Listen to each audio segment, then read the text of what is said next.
Hey guys, welcome back to the channel. Today I'm going to be providing a long-term market analysis for Theta. I'll be looking at this 200-day simple moving average, the Theta Bitcoin ratio, and some general key levels of support and resistance, as well as my longer-term takeaways with this altcoin. So if you guys enjoy the content, make sure to leave a like and subscribe. Also, by the way, feel free to check out our sponsors in the link in the description below. This channel is partnered with the cryptocurrency exchange FTX.us. So I'm going to start off here on the daily chart for Theta token, and I really just want to focus on this first key level right around 97.98 cents. And this is because that's the level we're right now retesting. This is the support that held back on the May capitulation. So if you recall, this is back when Bitcoin had that massive leg down. For Theta, that level falls right around 97.98 cents. And then we had a retest of this level right here in June, coming back down, holding support off this level, and then continuing to bounce up higher. So ever since then, we really haven't had another retest, but we are coming back down to that level. Over the past few days, we've been consolidating just above this level, holding it as support, which is positive to see, and we want to see this level continue to hold moving forward, because otherwise, then I would have to look down to this next support level right around 80 cents as our next area of support. Now, if I zoom out here, the reason this is going to be the next key level is because this was previous resistance back in October of 2020, and back then, Theta started to form this consolidation range, again with the highs being right around 80 cents, and then eventually that breakout did really start to accelerate the bull market, this big bull run taking us up to the new highs of around $17. So I'm looking out to this level as our next region of support if we are unable to hold support off of the current lows around 97 cents.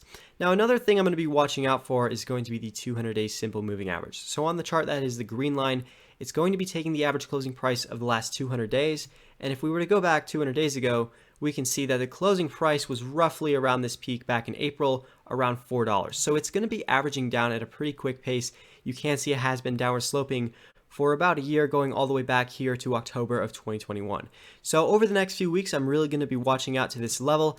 And if we were to just extend out the current trajectory of the 200-day average, you can see that we could be retesting it at some much lower valuations if we were to have a move retesting this, say, towards the end of the year.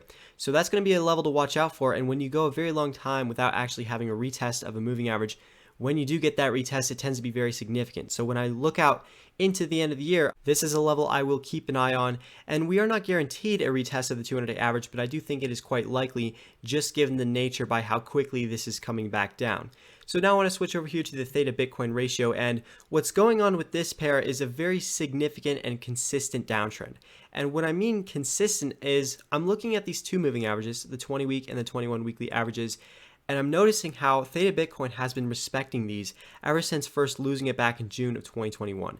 And Theta Bitcoin has been in this longer term downtrend, holding resistance off of these moving averages every few weeks, right? We've had several tests coming up to this level, all of these candles rejecting off this level with no real confirmation of actually getting back above these throughout the entire bear market. So you can see all of these candles coming up to this level cannot break above it. The only attempt that we had was this move back in August, where we did have one weekly candle close above these moving averages, but notice how on the very next weekly candle, we came right back under them, closed under them, and ever since then we have been consolidating and holding resistance under these moving averages. So this is a level I really do want to see broken on the Theta Bitcoin ratio. Currently, these moving averages are coming in right around 578 Satoshis. So this is going to be a very key level to watch out for into the end of the year. If Theta Bitcoin can start to reclaim these and then make a higher high, reclaiming this high back in August, that will be sufficient evidence for me to suggest that maybe we do have an end to this longer term downtrend. And again, as a visualization, what that would look like is a move that comes back above this previous high back here set in August, reclaiming these moving averages. So something like this getting above this level, and then ideally some consolidation would really start to give me the signs that I need to think that this is ended, this downtrend that began back here in June of 2021, which is extremely important because Theta's underperformance with respect to Bitcoin has been very detrimental for the Theta USD pair, where it has been a lot weaker, unable to actually hold some of these levels as support, whereas Bitcoin has held up much better. So again, that's the downtrend that I do want to see start to break. And then for Theta, I really want to see a move reclaiming the 200-day average moving forward to be bullish. So I hope you guys did enjoy the content and the analysis. By the way, once again, check out our sponsors in the link in the description below. You can sign up to the exchange, FTX.us, with my referral code SNOWYCrypto or through the link in the description below. As always, I hope you guys enjoyed, and I will see you in the next one.